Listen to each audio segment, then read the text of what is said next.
Hey folks, welcome to Financial Market Studio and Dow's Weekly Digest. How are you and yours? I hope very well. Well, another week and it's been hot, folks. It's been very hot. And we live in the country, as you know, a little bit, and we do not have air conditioning. So it's kind of been a little bit of a hot week there. Some happenings this week. LaDonna kind of is a stress reliever. She'll go out and she'll pick up pine cones. But anyway, she's out there and she says, Dow, come here.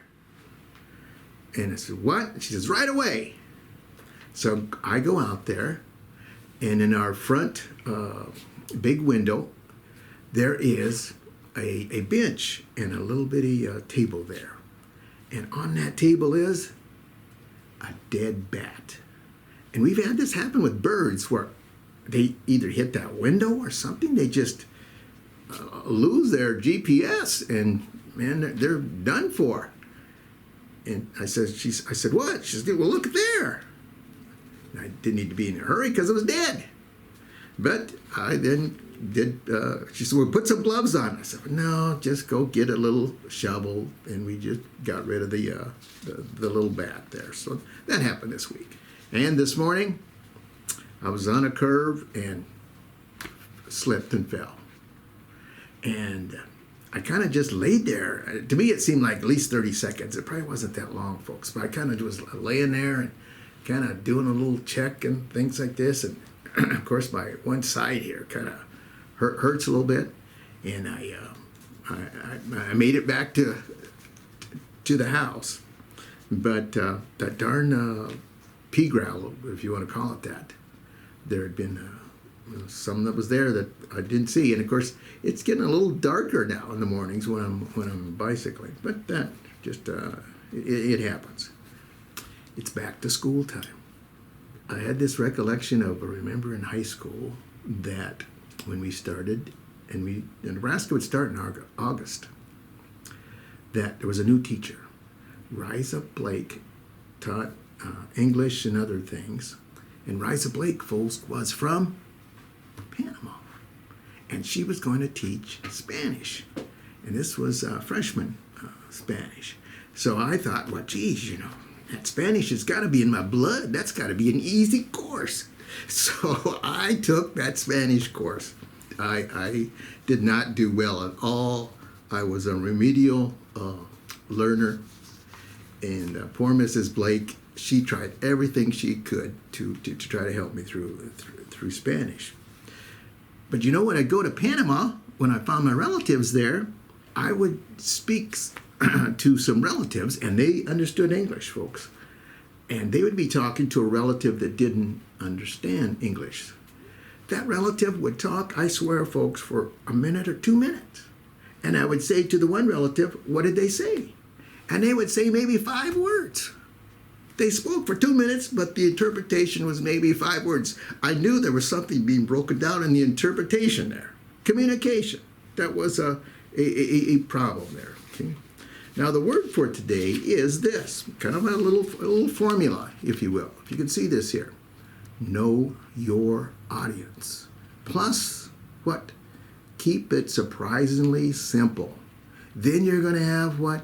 A big, clear communication. You're going to have a big, clear communication. So KYA plus KISS equals big C. Big C. That's what we're after is big C there. But before we do that, let's look at some Cowboy Wisdom. Cowboy Wisdom for today I have is this. It's kind of simple, right? Keeping in the theme maybe is any horse's tail can catch some cockleburrs. And I thought about cockleburrs, man, a long time since I even thought of that phrase. And that's kind of nature's Velcro. It can stick to everything. It can stick to anything. So any horse's tail can catch cockleburrs. You might be a Lutheran if, when you were young, or those that are in your church now that are young, that they thought that the reverend's first name was pastor. And to this day, folks, if I'm out maybe socially with Pastor Bill, in fact, I mentioned him, and I say, what? Pastor Bill.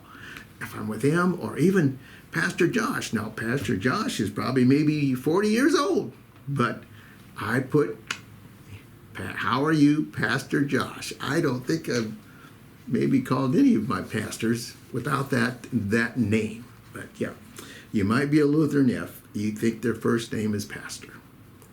How about South Dakota trivia?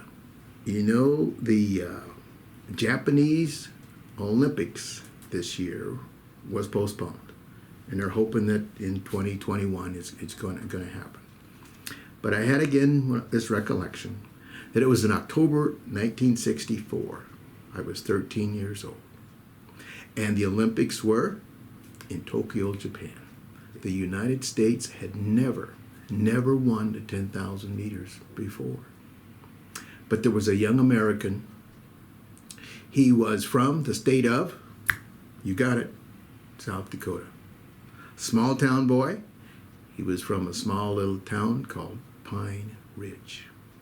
He went to college at the University of Kansas and later became an officer in the Marine Corps, Billy Mills. And he won, folks, the gold medal in Tokyo, and he won it with 28 minutes, 24 seconds. And again, he was the first American ever to win the 10,000 meter. I had the opportunity to hear and meet Billy Mills. He has a foundation down at Pine Ridge for the youth, and part of it is, of course, track and field, and then they work towards finding them scholarships and other things there. Well, worthwhile organization. So what does the Bible say about this? I'm going to use here Luke chapter 11, verses 1 to 8. Now, verses 1 to 5 is, you may be familiar with, is what we call, you probably call the Lord's Prayer. And if you kind of to set that up, was the disciples want to know, how do we pray, Lord? And then the Lord gave us what the Lord's Prayer there. Well, in knowing his audience then, he kind of used this parable to try to get across the point of prayer. So let me share with you these verses, and then we'll kind of dissect it, if you will, folks. And he said unto them, which of you shall have a friend, and shall go out to him at midnight, and say unto him, friend, lend me 3 loaves. For a friend of mine is in his journey, and is come to me, and I have nothing to set before him. And then he from within, so the person that he's talking to, shall then say to that person, hey, trouble me not. The door is now shut, and my children are with me in bed. I cannot rise, and I cannot help you. Then Jesus says, what I say unto you, though he will not rise and give him because he is his friend, yet because of his importunity, because of that person's importance, he will rise and give him as he needeth. Knowing your audience, what was Jesus getting at? So it was asked, Lord, how do we pray? He gives us the Lord's Prayer, and then he adds to it this object lesson, this parable that he's giving here. Well, it wasn't uncommon that if someone travels to a friend or a relative, regardless what time they get there, that hospitality is given. And Jesus knows that this audience, knowing his audience, that they know that this is part of Middle Eastern hospitality. So the friend comes to visit the host. The host looks around and, oh man, I have no bread, but I need to show my generosity to this person. So he says, I'm going to go over to neighbor Sam over here because I know he's got fresh bread. They baked bread today, and I'm going to ask him for 3 loaves of bread. And so the question that I think Jesus wants us to see in knowing your audience is, as it might seem that person knocking on the door wanting the bread, that they were persistent, that was not the reason for that neighbor giving the bread. The reason that the neighbor gave the bread was not because of the works that that person did, was because of the honor that that neighbor had from the very beginning. That neighbor was an honorable man, and he knew, hey, it's not because you're my friend, it's not because that person came and you need it, or that you asked me more than once. It's because I'm an honorable person, and I'm going to do what is needed to be done, and that is to grant you then and give you this bread. Knowing your audience and keeping it simple, and knowing that the Middle Eastern culture, and then doing this flip with it, keeping it simple was saying this. Just remember that when we do our prayers to our Father, that it's not going to be on how many prayers I do or the work that I do in my prayers. It's on His generosity and His honor that He grants the prayers to us. It's upon Him, not on, well, I need to start praying, so many times at a certain time to make sure that my prayers are going to be answered. Not the case. And there's real good interpretation here. Let me end with this if I could. I tell you, the sleeping neighbor will not get up and give his friend the bread because they are friends. The neighbor will get up and give fresh bread because he is a man of honor, a man who will not bring shame to himself or his village. Jesus taught us how to pray through the Lord's Prayer, but He wanted us to know, don't turn that into a work itself. It's not going to be answered because on how many times you do it or how loud you do it in a synagogue or whatever it might be. Well, clear communication. It's not so easy in our English language or necessarily maybe our industry to apply that formula I just talked about. Let me give you an example here. And some of these examples I not only thought of, but I had some other people think about it too. So think that maybe you're from a foreign land and you're coming to learn about America and English itself. And all of a sudden, you look on the shelf and here is what? Gorilla Glue. And you see on TV and different things about what? Truth in lending and all this truth and everything, and yet you see on the shelf what? Gorilla Glue. What are you going to think that maybe it's made out of? Gorilla Glue. How about this, folks? How about this? What is this? And I'm not the only one who thought about this. Look at this right here. You maybe recognize this person, what they have to say about this little topic right here. Grape nuts. I've bought grape nuts. I've tried grape nuts. I open the box, I put it in the bowl. No grapes, no nuts. What's the story? Can you call things anything you want now? Sell a quart of milk, just print shoes on the side of it? People pour it on their socks. Hey, this isn't shoes. Now, carrying it on, learning this English language, look at this here. Every home has probably got this. Duct tape. Duct tape. We need to save the ducks. We don't need to be using ducks for duct tape, do we, folks? And now consider this. We've got instant potatoes. All you need to do is what? Add water. We have powdered milk. All you have to do to powdered milk is add water.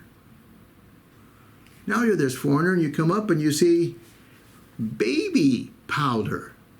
Baby powder. Folks, they don't know what to think. They don't dare put this in the bathtub or anything.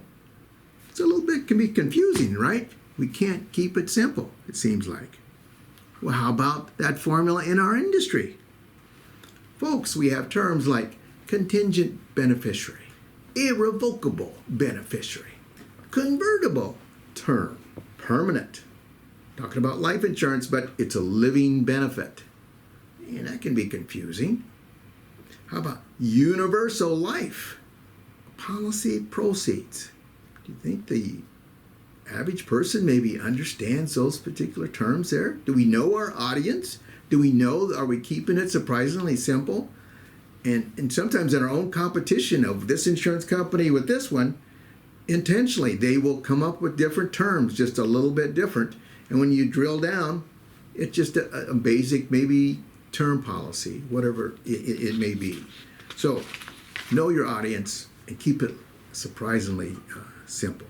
We've got a premier carrier, and I think, folks, they do attempt to know the audience and to keep it surprisingly simple. This premier carrier is North American. Here's a little simple example here. DIME, D-I-M-E. And they have a nice little worksheet right here. And this worksheet covers debt. Then the I, what? Income. M for mortgage. E could be education, or it could be kind of a catch-all, everything else. Just a very simplistic way, maybe using what KYA, KISS, to uncover the needs. Very simplistic there. As needs change, they try to keep it simple again. Here's just a one-pager on what? A non-qualified stretch annuity. Now, the public's going to hear things about, the stretch annuities disappeared and things like that. Don't let them confuse the qualified over the non-qualified. Non-qualified stretch annuity. You may have a client. Contact your internal wholesaler. Keep it simple. Then they put together, folks, a real nice tool. It's called the Sales Solution Roadmap. All in the attempt to what? Know your audience and keep it surprisingly simple. Let me just real fast here. I'm just going to, whatever the thumb stops, I'm going to stop here. This one is entitled, I know you can't see it, but it's going to be entitled College Funding. And it's going to be breaking up in this part here. Talks about college funding concept. Death protection can make life insurance an attractive choice for establishing a self-completing plan for college education. It talks about the client profile, some of the key selling points, and then it gives folks illustration design tips. Keeping it simple in this one-page tool for us here.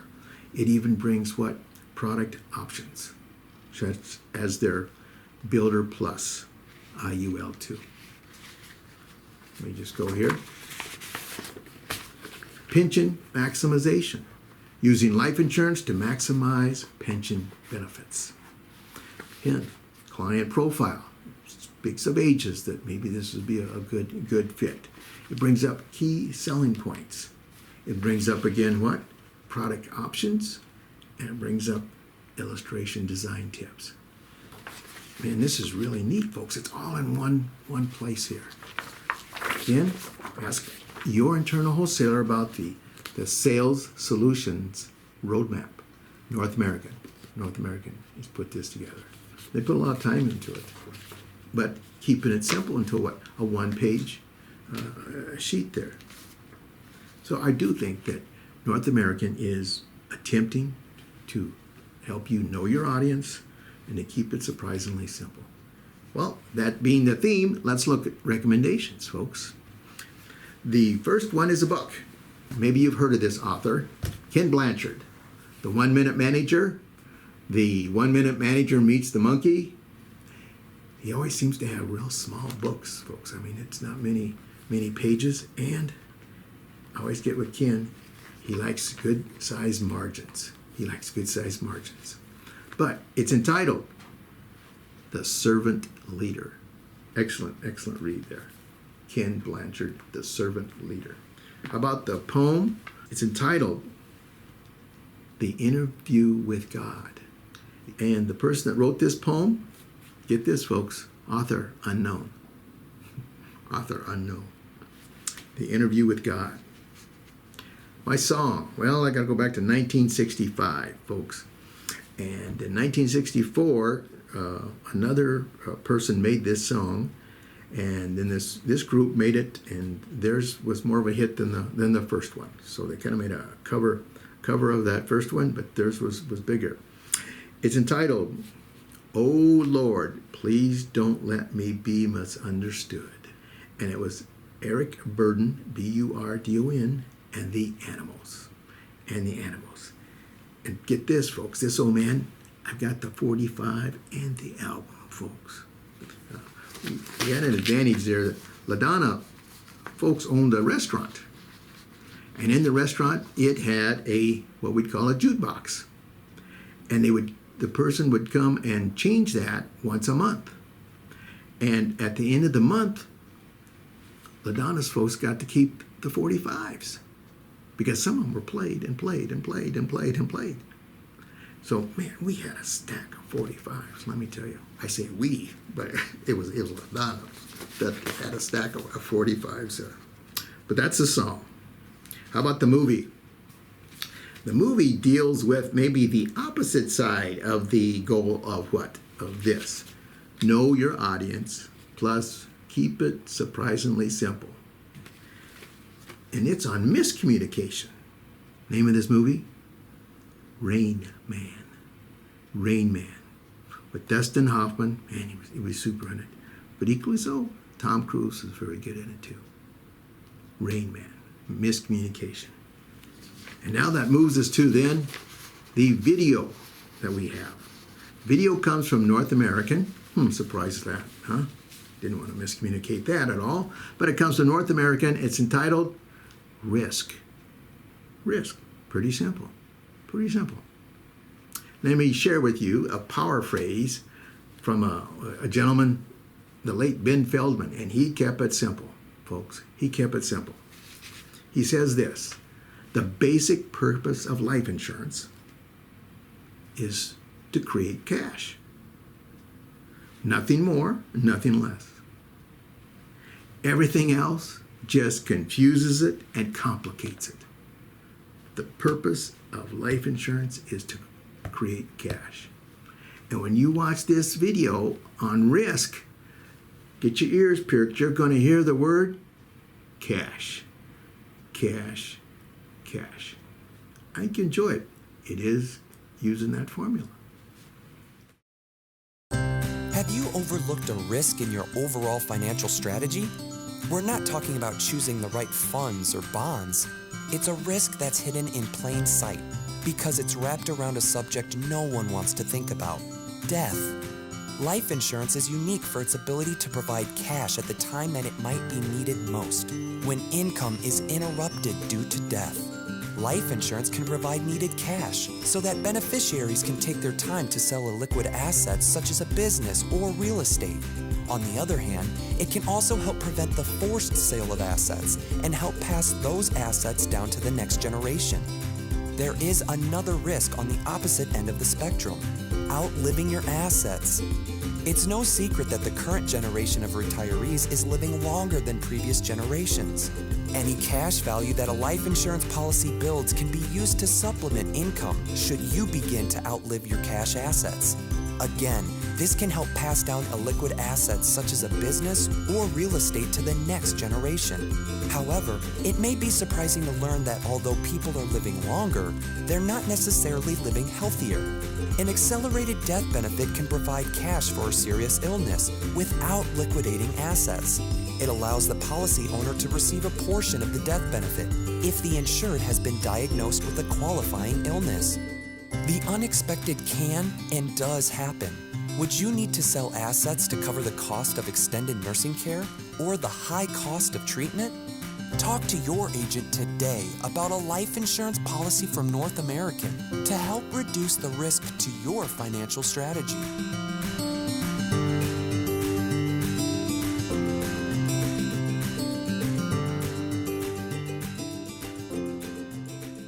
Didn't I tell you he was going to use the word cash a lot? He sure did. Yeah, he did, yeah.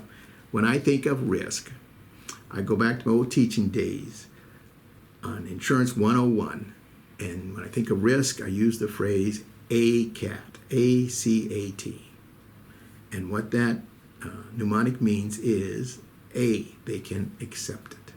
And sometimes when they do nothing, that's what they're doing.